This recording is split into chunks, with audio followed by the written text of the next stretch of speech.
Hey everybody, welcome back to the Chaotic Little Book Corner. My name's Acacia. Today I'm going to be doing a book review on The Trauma Cleaner, One Woman's Extraordinary Life in the Business of Death, Decay, and Disaster by Sarah Cranston. And this is the story of Sandra Pankhurst, who is a trauma cleaner. Now, this book is from the perspective of Sarah interviewing and following around Sandra. Sandra's job is to clean up trauma scenes. So fires, floods, suicides, murders, mental health facilities, hoarders, things like that. So the things that are seen in this book are graphic and pretty blunt and very raw, and they have a lot of honesty to them, and they're very matter-of-factly spoken about. There is no beating around the bush, there is no side talking, there is no and then I kind of saw this. It's more like, if you're going to talk about dead rats, you're going to talk about dead rats. If you're going to talk about blood on the floor, you're going to talk about blood on the floor. It blew me away. I adored it. I thought it was so good and so real and so epic, and I thought that it was one of the best nonfictions I've read this year, or it is one of the best nonfictions I have read this year.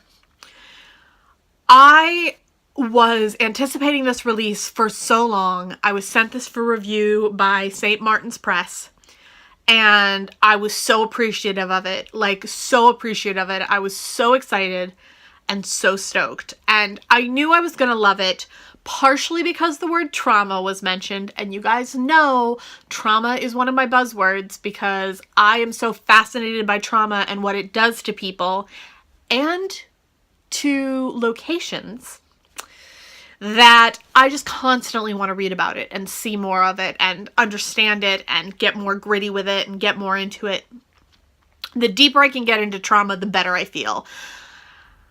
And this book lets you dive into trauma and see it firsthand and experience it like you're there. And I loved it. It was exquisitely done. I thought that the story of Sandra was so readable and compelling and so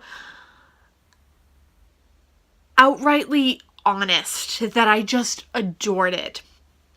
Now, Sandra is a gender reassignment patient, born a boy, and had a change to female, and went through a whole bunch of shit in her life. Drugs, alcohol, trauma. She had a rough childhood. She had very little time to explain her story, so this story was very clearly one of her first times exploring her entire story, which made it really special to share and really important to read.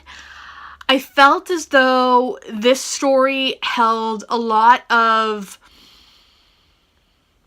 meaning and depth to it that was really underrated and really kind of forgotten.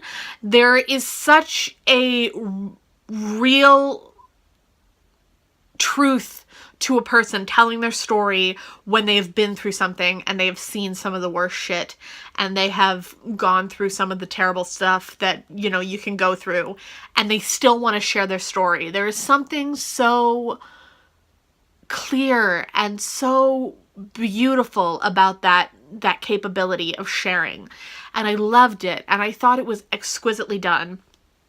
So you dive into the story of suicides and murders and fires and floods and hoarders, and you see their homes and you see these these places that have been affected by trauma, and you feel the anguish and the sadness and the sorrow and the depression and the depravity, and you feel the sketchiness of it all and the overwhelming sensation of just trauma.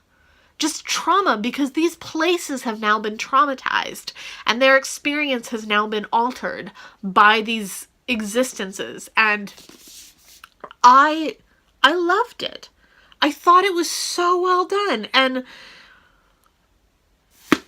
just, you know, I felt sick to my stomach quite a few times just because I am not a huge fan of rats. That was really intense for me. I'm fine with blood. Blood was fine. Some of the more bodily function kind of conversations was a little intense for me.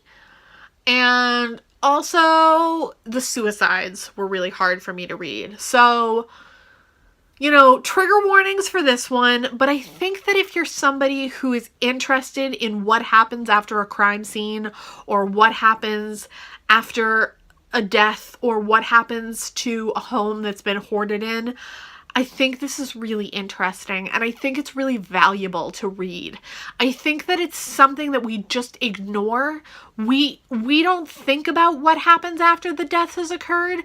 It's something that we're really comfortable ignoring.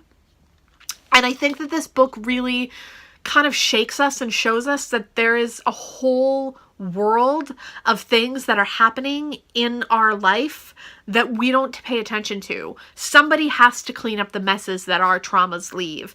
And that's what Sandra does. And to do that is so brave and so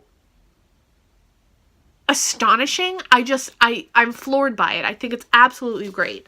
I just thought it was fantastic. So I definitely recommend this book if you're interested. Again, trigger warnings for sure, but I do think it's worth the squeamishness of it.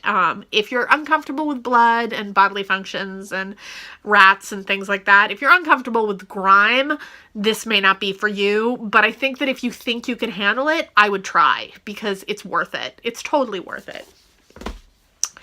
So, if you guys like this video, give it a thumbs up. If you loved it, click that subscribe button down below. And if you have any questions, comments, or quandaries, go ahead, leave them in the comment box down below. Again, thank you to St. Martin's Press for sending this to me for review. I adored it, and I'm so happy that I got to read this, and I hope to work with you again. I will see you all in my next video, and I'll talk to you then. Bye.